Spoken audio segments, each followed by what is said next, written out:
يزعم معمم الشيعة أن رب المشرقين ورب المغربين ليس الله، فرب المشرقين محمد وعلي، ورب المغربين حسن وحسين.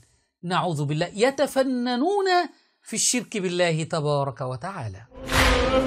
هناك معان وإشارات أخرى في هذه الرواية. آيات القرآن لها وجوه، لها بواطن، لها مظاهر. هناك في رواياتنا رب المشرقين محمد وعلي، ورب المغربين حسن وحسين. رب المشرقين محمد وعلي، ورب المغربين حسن وحسين. ومثل هذه المعاني موجودة في روايات أهل البيت. كل صفات الله تبارك وتعالى جعلوها للنبي صلى الله عليه وسلم ولآل بيت رسول الله صلى الله عليه وسلم عمائم مزيفة.